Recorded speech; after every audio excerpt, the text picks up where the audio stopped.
Twongeye kubasuhuza kandi tubaha ikaze mwe mwese mukunda kandi mukurikirana ibiganiro bitandukanye Ihogoza TV ibagezaho.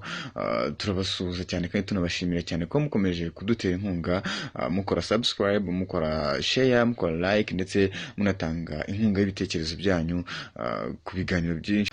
Twongeye kubasuhuza kandi tubaha ikaze mwe mwese mukunda kandi mukurikirana ibiganiro bitandukanye Ihogoza TV ibagezaho. Turabasuhuza cyane kandi tunabashimira cyane ko mukomeje kudutera inkunga, mukora subscribe, mukora share, mukora like ndetse munatanga inkunga y'ibitekerezo byanyu ku biganiro byinshi tugenda tubagezaho. Hanyuma uyu munsi tugiye kubagezaho inkuru y'ifatwa ry'umugabo witwa Charles Ndereyehe ntaho ntuye, wari umaze imyaka myinshi ari mu Buholandi ndetse wari warahawe n'ubwenegihugu bw'Ubuholandi. Gusa kugeza ubu ngubu bikaba bivugwa ko yamaze gufatwa, nk'uko amakuru y'isi wagera ku Ihogoza TV abivuga, ngo yamaze gufatirwa mu Buholandi nyuma y'uko hari haciye amasaha makeya amenyeshejwe ko ubwenegihugu Ubuholandi bwari bwaramuhaye bwamaze kubumwambura. Ubwenegihugu yabwambuye saa 8 n'igice, cyangwa se yamenyeshejwe ko yabwambuwe ku isaha y'isaa 8 n'igice, hanyuma aza gutabwa muri yombi ku isaha y'isaa 11 z'umugoroba. Aho ni ku gicamunsi cyo kuri uyu wa kabiri, tariki ya 8 z'ukwezi kwa 9 2020. Uyu mugabo ari mu bashinzwa kugira uruhare rukomeye cyane muri jenoside yakorewe Abatutsi muri Mata 1994. Uyu mugabo akaba ari mu bavugwa ku isonga ry'abateguye jenoside yakorewe Abatutsi muri 1994.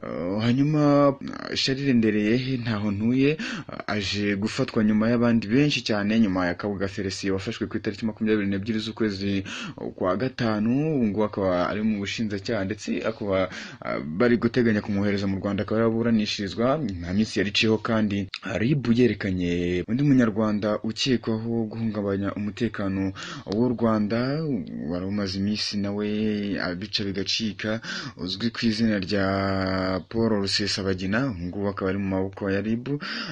Hanyuma rero nyuma ya Kabuga Felicien hakaba na Paul Rusesabagina wafashwe ejo bundi ku itariki 5 z'ukwezi kwa 9, akaza kwerekwa n'itangazamakuru. Hanyuma rero ni nguyu Charles Ndereyehe ntaho ntuye nawe akaba yaje gufatirwa mu Buholandi, akaba yafashwe n'igihugu cy'Ubuholandi aricyo cyamutaye muri yombi, hanyuma nyine yuko cyari kimaze no kumwambura ubwenegihugu bw'iki gihugu cy'Ubuholandi cyari cyaramuhaye. Amakuru yizewe rero agera kuri Ihogoza TV nuko avuga yuko Charles Ndereyehe nawe yaba yamaze gutabwa muri yombi, nk'uko bigaragazwa n'ibinyamakuru byinshi bitandukanye byano mu Rwanda ndetse no hanze y'u Rwanda. Hanyuma Ubuholandi bwataye muri yombi uyu munyarwanda Ndereyehe Charles ntaho ntuye. Uyu nguyu akaba ari umwe mu bashinze ishyaka CDR, unakekwaho ibyaha bya jenoside yakorewe Abatutsi, nyuma y'igihe kinini ashyiriweho impapuro zisaba ko afatwa.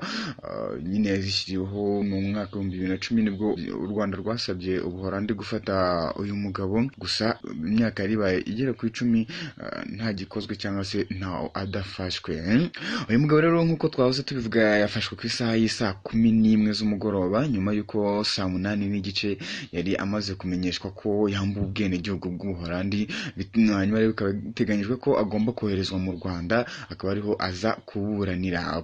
Ku itariki ya 20 Mata 2010 nibwo ubutabera bw'u Rwanda bwamushyiriyeho impapuro mpuzamahanga zisaba ko atabwa muri yombi, ariko hari hashize imyaka igera ku 10 atarafatwa. Mu 2018 ubushinjacyaha bw'u Rwanda bwongeye kwibutsa Ubuholandi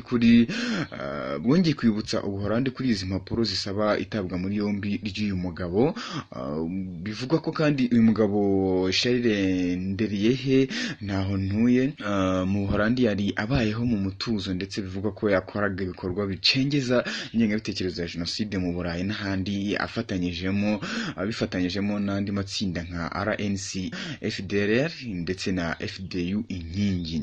Ndereyehe wakibaza ngo akomoka hehe? Ndereyehe nguyu akomoka muri komine Cyabingo, mu yahoze ari prefectura ya Ruhengeri ashinjwa ko mu 1992 afatanyije n'abandi banyabwenge barimo Nahimana Ferdinand, Dr Rwamucyo Eugene, Dr Nshimyumuremyi Jean Berkimas n'abandi yashinze kandi ayobora w'abagizi ba nabi wiswe Crédit Républicain Progressiste washishikarije abanyeshuri gutegura jenoside muri kaminuza Nyakinama ni Butare.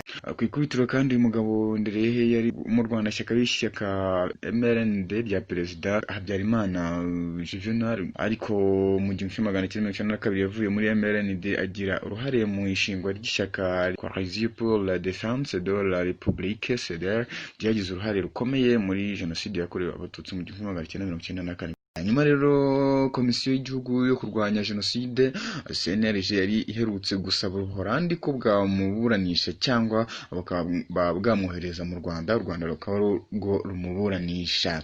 Iyi komisiyo kandi igaragaza ko kuwa gatanu Ugushyingo 2008 Ndereyehe yakatiwe adahari n'urukiko gacaca rwa Gikirambwa igifungo cya burundu ahamijwe ibyaha bya jenoside byakorewe mu kigo cy'igihugu cyari gishinzwe ubushakashatsi ku buhinzi n'ubworozi Izari.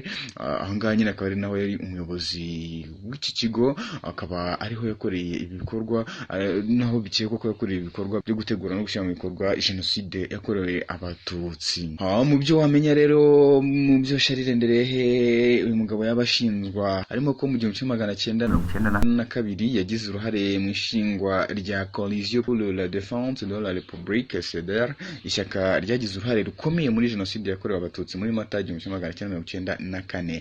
Muri icyo kigo kandi ari gishinzwe ubushakashatsi ku buhinzi n'ubworozi Izal, aho yayoboraga ari umuyobozi mukuru. Ndereyehe yashinjwa ko yagize uruhare mu gutoteza abatutsi, hanashingwa umutwe w'interahamwe zitorezaga imbunda mu ishuri ry'abaofisiye bato École des sous-officiers ESO i Butare. Akigera muri Izal ngo muri 1993 nk'umuyobozi mukuru w'iki kigo ashinjwa ko yacuze umugambi wo kurimbura imiryango y'abakozi b'abatutsi yakoreshaga n'imiryango y'abatutsi yari ituriye ikigo, ndetse ko yashyizeho komite y'abicanyi irubana no mu yandi mashami 7 hirya no hino mu gihugu. Mu byo ashinjwa hanarimo ko yateye inkunga ikorwa rya jenoside. CNRG ikavuga ko ubwo yari umuyobozi wa Izal muri Gicurasi 1994 yategetse abakozi gutanga ku mishahara yabo imisanzu yari igamije gufasha umugambi wo gukomeza guhiga abatutsi n'abahutu batari bashyigikiye jenoside. Nguko rero Ndereyehe akaba nawe yatawe muri yombi nyuma y'abandi bagiye batabwa muri yombi bashinjwa ibyaha byinshi birimo n'ibya jenoside, ndetse bakagenda banakatirwa ibihano bihwanye n'ibyaha babaga bakoze byinshi cyane. Iki gihugu cy'umwohereje ntabwo yaba ari we wa mbere cyohereje mu Rwanda, ndavuga igihugu cy'Ubuholandi, kuko yabasanga abandi nka Jean Claude Iyamuremyi na Jean Baptiste Mugimba boherejwe mu Rwanda kuwa 12 Ugushyingo 2016 bakaza no gukatirwa. Kandi uretse n'abo ngabo bacyanabonanishije abarimo Mpambara Joseph wakatiwe igifungo cya burundu kuwa 7 Nyakanga 2011 kubera ibyaha yakoreye ku Mugonero mu gihe cya jenoside. Naho Yvonne Basebya ntacyo batabara yahamijwe ibyaha yakoreye igikondo muri jenoside, ahanishwa igifungo cy'imyaka 6 n'amezi 8 kuwa mbere Werurwe 2013. Ngaye nguko umwita Charles Ndereyehe. Ngaye nguko rero nagusaba gukora subscribe niba utarayikora kuri ino channel, ukazajya ubona amakuru menshi kandi yizewe ndetse kandi ku gihe. Kandi ndagusaba ko wakora like ndetse ugatanga igitekerezo cyawe, kanasangiza abandi iyi nkuru. Iyi yari Ihogoza TV, ndabashimiye cyane, mukomeze kugira umunsi mwiza ndetse mukomeze kugira ibihe byiza. Imana ikomeze kubarinda kandi ibarindane umutuzo n'amafaranga.